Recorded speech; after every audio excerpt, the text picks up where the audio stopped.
And we're live. All right. All right, welcome everyone to the second live stream of Light Fair 2023 Lighting Controls Podcast. We're your hosts, Webster Marsh and Ron Kuzma. Yeah, excited to have you guys all back again. Excited to be doing our second one. We have Dan Lingkamp with us from Toggled, who's been with us before. You may have even seen him in our Leducation episode. So we brought Dan back, Toggled's fantastic sponsor, and they're going to go through some of their new hardware and their dashboard with us. So Dan, thank you so much. Great, thanks for having me. Yeah, thank you for joining us. Appreciate it. So this year at Light Fair, we're really showing off our new web application. We've been focused on data first lighting controls network and building controls network for a long time, and now we're to the next, start doing things with that data and show people what's happening in their buildings. So we're excited to show that. And we also have our fixture controller that's fully released to production now, and excited to start and see that in installations now. Yeah, so I mean, basically your system's designed to collect data. Correct. Yeah, we have a data first solution where, for example, our sensors tell lights to turn on or off. Right? They simply present to the network that it sees motion, it sees this temperature, sees this humidity or light level, and all the devices make decisions how to react to that data. So it allows us to do a lot more interesting things, a lot more interesting controls. For example, you could have 100 lamps in a room with every single one set to a different vacancy type. Like this is just an extreme example, right? But with one motion sensor, you could literally have them all turn off in sequence, one after another, because they're all responsible for their own actions, right? And they've seen the single motion, and they're counting down their vacancy by themselves. Well, and to just kind of talk a little bit of some other product that you have, you're talking about lamps, the physical T-LEDs that go inside the fixture. So if you're retrofitting a fluorescent situation, each one of those lamps is smart enough to be able to operate on their own. Correct. Yeah. So we have lots of different tiers of devices. We have lamps with embedded Bluetooth in them. We have fixture controllers. We have area controllers and plug-low controllers. So we have a lot of different levels. Match whatever works for a certain situation. Right. So you're really primed to support the project as its needs evolve. Yeah, absolutely. Yeah, sometimes things change in the middle of a project, right? Right. For example, you're planning on changing out troughers, and you found out there's something in the ceiling you don't want to deal with, asbestos or otherwise, lead or something that you don't want to disturb. Well, sometimes the right solution is just a tube retrofit. Leave the existing fixture in place. Yep. Let's not destroy our lighting, anything like that. Right. Yep. So sometimes having a few more tools in the toolbox helps you get the project done. No, absolutely. I think that's a great solution for some people that need that, customed application and as you're going through the project. So we brought you on for the latest and greatest that you've got from Toggled. So now that you have all of this data, what do you do with it? So wait, before we do that, though, you mentioned that you guys are data collection first. For people who may not understand everything about Toggled and the backstory, do you want to give us a super quick rundown on why you guys are so focused on data collection first and where that comes from? Sure. So we're a subsidiary of Altair Engineering, and Altair is a powerhouse in the data analytics, machine learning, simulation, and really just engineering realm. They have lots of applications in aerospace, automotive, fintech, you name it, and so we can use that heritage and bring it to buildings. So there's just a lot of opportunity to do things a little bit different, do things a little bit smarter than maybe we have done in the past. And it doesn't have to be complicated to do it either, right? So then that's where we've even though we have all this data and we're trying to collect data and really break down the data silos in buildings and integrate all the systems together, it doesn't have to be overly complicated. So we use the same products we use, whether it's a room, it's a whole building, or it's a multi-location or multinational franchise that you want to control, single point. So really just trying to simplify it, make it so anyone can install yet benefit of this data.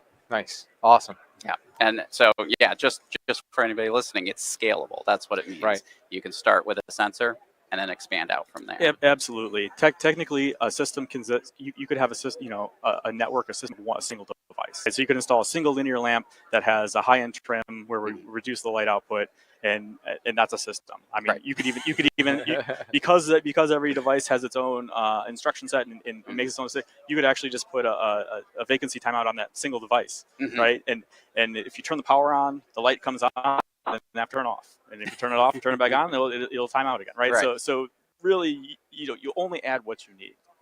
And also you can basically retrofit a building throughout a timeline. You don't have to do it all at once. Yeah. If you want to have a smart Bluetooth mesh system, you can just start replacing fluorescent lamps or just start replacing downlights. And over time, you'll have a holistic system, but you don't have to start from that. Yeah, absolutely. So it's all you need, all you want, and gateways, interconnectivity is all optional, right? So we don't have to be streaming data low and still do things with it local.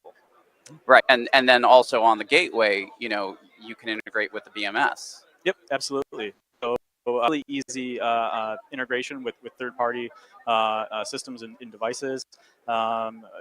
Adding a gateway, it literally adding a gateway will, one checkbox, and we've exposed all devices at this point. We can bi-directional communication, BMS can control the devices, or we can just pump data back out to it. For example, use all the motion data, temperature data for occupancy-driven HVAC control. Really easy. Yeah, and just in case anybody said, your sensor is an all-in-one sensor. It's not like an aux sensor versus a daylight sensor. It's an occupancy sensor, daylight sensor, temperature sensor. Sensor, actually, yeah, I have one right here. So our sensor, it collects motion density, ambient light, temperature, and humidity, and we broadcast that data every 5 minutes for 10 years on 2 AA batteries. So it just takes 2 standard AA batteries, and we can get all of that data for 10 years for that's awesome, without replacing them. So let's get into the new stuff. Sure. So this is our dashboard. Yeah, and who's watching will be able to see it. Anybody who's just listening, unfortunately, you're not going to be able to see much. But yeah, so so this is actually live data, and you can see. So we're trending temperature over time, the amount of energy that's being used, the motion in the building, humidity, and this is all actually. And then here is our. This is actually our booth. So we're streaming data from our booth. So this is live data from our booth right now. We just started it this morning, but this is all configurable, all builder. So we actually have a chart builder built in. So you can take any data and create any chart you want, compare different things over any time period you want, and you don't need someone to go out and build it for you. So and every user can have their own dashboards for different sites, and these dashboards. Right, so they don't have to necessarily be just stuck in a single building. If you had a portfolio of buildings, anybody who's listening, there's a giant list of different buildings. And there's a map location data. Yes. So those charts could actually be built across multiple buildings. So if you wanted to see total energy of an entire campus or all your franchises across the nation or different countries, you can slice and dice and see all that data being used. You're using energy, compare site to site. Why is this one performing better than this one? And really drill in and see all that. And then we also have floor plans. So and then again we have floor, so you don't need your integrator to go build your floor plan. Anyone can do it. Anyone who has access, you can insert an image. You just use a Google map or however you want. Draw your areas, and it's literally drop. So you take the area from your hierarchy, drag it up to the floor plan, and those link up automatically. That's really interesting. I mean, I've seen this in other manufacturers with just submittals, but this is actually developing the tools that you're going to be using your system with. Yep. That's awesome. So and then you can see different information about different. Click on it to.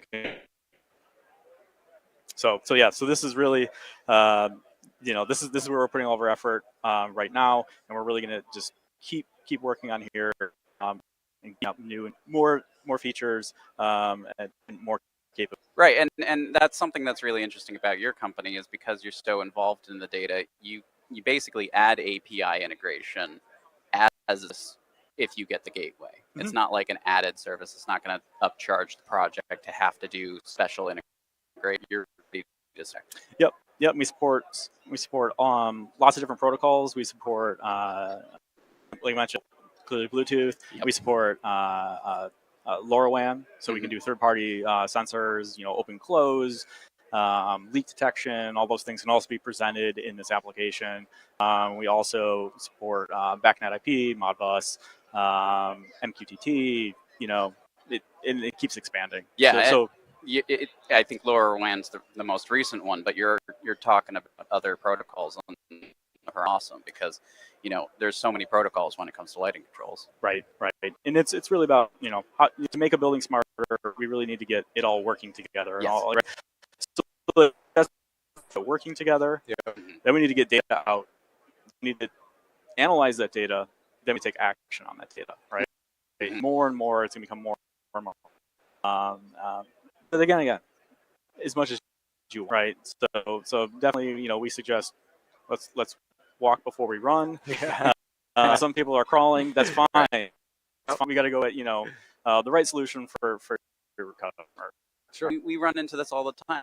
We facilities managers or owners like thing possible. Don't give me flex and start there. Right. But then you expand upon it if they're like, oh, well, what if we did this? Oh, yeah, let's add that in. Right. So it's so easy to expand your system.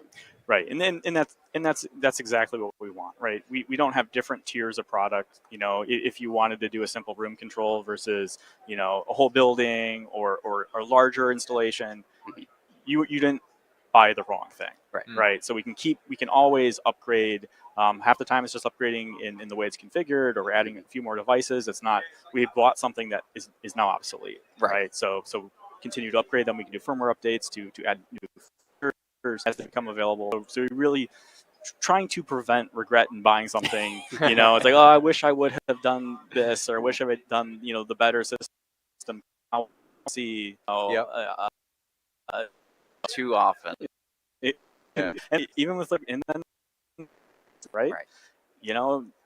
I controls in. I got some fun to do that, and now I want to go further, but there's no gate available now. So right. So really trying to just position people so that long term they have a pattern, not they're stuck. Yeah, for sure. Having to start over from scratch. Well, and you want to touch your controller still too, right? Because I think that's a good segue. Yeah. So this is this fixture controllers. Now we have in mass production now. It's a node that goes on a fixture. Any fixture that has an auxiliary power out, which we're seeing more and more now, right? It makes a lot of sense actually because just to add an auxiliary out on a fixture is quite low, right? The driver already provides low voltage. Exactly. So I think we're going to start seeing more and more of that. One thing that we also do though is we have an input, a 0 to 10 input, and a second channel for color tuning. So I believe we're going to start seeing more and more available at an economical level. We're seeing it on the higher end things, right? Yeah. Some of the Dolly and DMAC perhaps, but that's great for high end buildings. But I think we have a lot of guys, small size buildings and customer. They would love to have all these features also, right? But a lot of this stuff's out of their price. Right, so we're trying to bring all these controls and data collection really to the masses, and let's not leave the small of the. And something interesting about this particularly, you said there's a 0 to 10 input, which is really if you have a third party device or an existing system, right? And so it'll take that in and translate it to what you need it to do, on top of having the ability to do tunable white. Bolts directly to the fixture or to a junction box. What's a 1/2 inch knockout on there? Yep. Standard. Yep. Actually, all of our controllers have 0 to 10 input. Yep. Right. Just right. Exactly. I mean, there's people who have existing 0 to 10 systems. Maybe they're happy with their switch, a sensor that they want to use. That's fine.